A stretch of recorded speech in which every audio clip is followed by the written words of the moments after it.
दोस्तों, जब कभी भी हमारे देश की स्वतंत्रता, सम्मान और रक्षा की बात आती है तो हमारे मन में ऐसे कई वीरों के नाम आते हैं जिन्होंने भारत के लिए सब कुछ न्यौछावर कर दिया। हम खुद को भाग्यशाली समझते हैं कि देश की और हमारी सुरक्षा के लिए मर मिट जाने वालों की कमी नहीं है। वे वीर सपूत जो कई दशकों से भारत माँ के लिए जानो तन फिदा करते आए हैं और आज भी कर रहे हैं।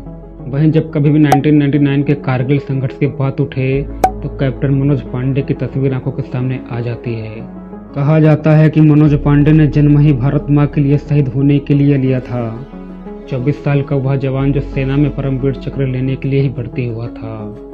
तो आइए दोस्तों, आज के इस वीडियो में हम जानेंगे इस भारत के वीर सपूत की पूरी कहानी। लेकिन दोस्तों, उससे पहले आप चैनल पर नए हो तो चैनल को सब्सक्राइब करके बेल आइकन को ऑन कर लीजिएगा ताकि मेरे आने वाले नेक्स्ट वीडियो का नोटिफिकेशन सबसे पहले आपको मिले। तो चलिए दोस्तों, ज़्यादा वक्त न लेते हुए शुरू करते हैं। दोस्तों, साल था 1999, महीना था मई और जगह थी कारगिल। उस समय भारत की सरजमी पर सब कुछ खुशहाल था और सब कुछ बढ़िया चल रहा था कि तभी भारत की पहाड़ियों और चोटियों पर अपना कब्जा जमा कर देश की अस्मत को ताड़ ताड़ करने के इरादे से आतंकवादी और पाकिस्तानी सेना हमारे देश में घुस जाते हैं। लेकिन जब तक इंडियन आर्मी सेना तानकर खड़ी है तब तक किसी के भी नापाक इरादे पूरे कैसे हो सकते हैं। ऐसे में 2 महीने तक चले संघर्ष में हमारे जवानों ने आतंकी और पाकिस्तानी सेना को देश से बाहर खदेड़ दिया। लेकिन उस दौरान भारत के 527 बेटे शहीद हुए थे और शहीदों में ज्यादातर वह थे जिन्होंने अपने जीवन के 30 वर्ष भी न देखे थे। अगर खुद को साबित करने से पहले मुझे मौत आ गई तो मैं मौत को ही मार डालूंगा। दोस्तों, ये शब्द थे कैप्टन मनोज पांडे के। भारत के पहले फील्ड मार्शल सैम मानेकशॉ कहते थे कि अगर कोई सैनिक यह कहता है कि वह मौत से नहीं डरता तो या तो वह झूठ बोल रहा है या फिर वह पक्का गोरखा है। दोस्तों, गोरखा नेपाल की एक पहाड़ी लड़ाका जाति है जिसकी सोच है कि डरकर जीने से अच्छा है मर जाना। और भारतीय सेना की गोरखा रेजिमेंट में हर साल नेपाल से 1500 गोरखा सैनिक सेना में शामिल होते हैं। ऐसे ही 1997 में उत्तर प्रदेश का एक 22 साल का लड़का इस रेजिमेंट का हिस्सा बनता है। वह जन्म से तो गोरखा नहीं था लेकिन सोच और साहस एकदम गोरखा जैसी थी। नाम था मनोज पांडे। दोस्तों, कारगिल युद्ध के दौरान उत्तर प्रदेश के सीतापुर के मनोज पांडे ने अपने जज्बे और बहादुरी के दम पर बटालिक सेक्टर, खालूबार हिल्स और जुबर टॉप से दुश्मनों का खात्मा कर दिया था।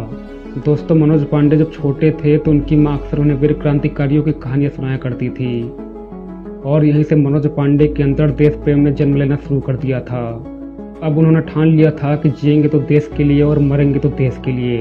दोस्तों, सैनिक स्कूल में पढ़ाई के दौरान हर चीज में अव्वल रहने वाले मनोज पांडे हमेशा सेना में भर्ती होने का सपना देखते थे।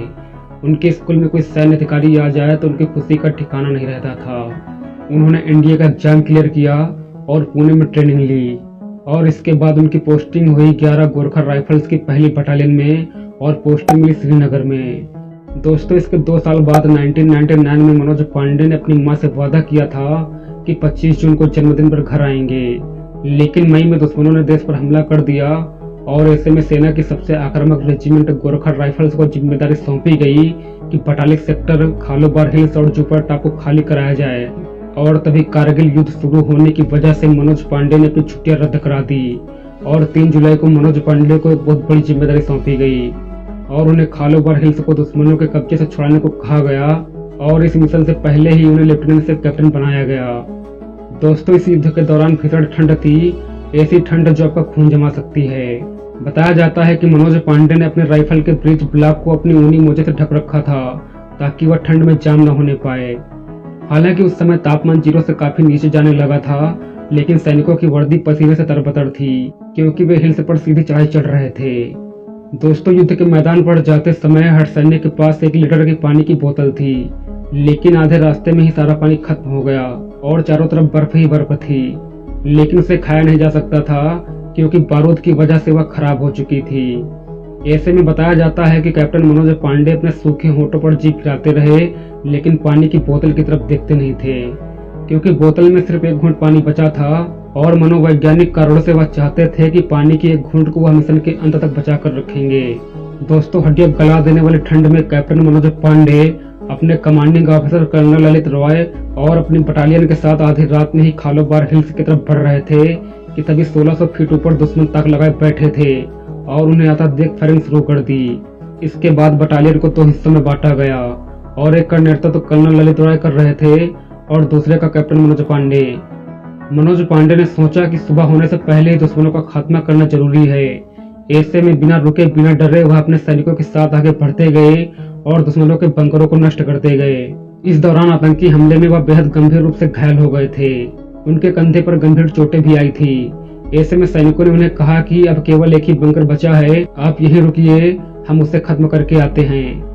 लेकिन मनोज पांडे ने कहा कि हमारे कमांडिंग ऑफिसर ने मुझे ये जिम्मेदारी सौंपी है और मैं बिना इसे खत्म किए पीछे नहीं हटूंगा। और जब वो आखिरी बंकर की तरफ रेंगते हुए बढ़ रहे थे तब मनोज पांडे का काफी खून बह चुका था, लेकिन उनकी नजरें अपने टारगेट पर थी और मनोज पांडे जैसे ही बंकर पर हैंड ग्रेनेड फेंकने के लिए खड़े हुए वैसे ही दुश्मनों की मशीन गन की गोली उनके हेलमेट को पार करती हुई माथे को चीरकर निकल गई और कैप्टन मनोज वहीं पर गिर पड़े। लेकिन अपनी आखिरी सांसें और सारी ताकत समेटते हुए उन्होंने अपने साथियों से कहा, ना छोड़ो, यानी किसी को मत छोड़ना। और फिर मनोज पांडे वीरगति को प्राप्त हो गए।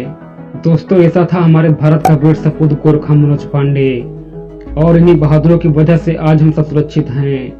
तो दोस्तों, उनके सम्मान में कमेंट बॉक्स में जय हिंद जरूर लिखिएगा और अगर वीडियो पसंद आया हो तो वीडियो को लाइक कीजिएगा और चैनल पर नया हो तो चैनल को सब्सक्राइब जरूर कर लीजिएगा। तो मिलते हैं नेक्स्ट वीडियो में फिर किसी अन्य टॉपिक के साथ। तब तक के लिए धन्यवाद and take care, bye bye.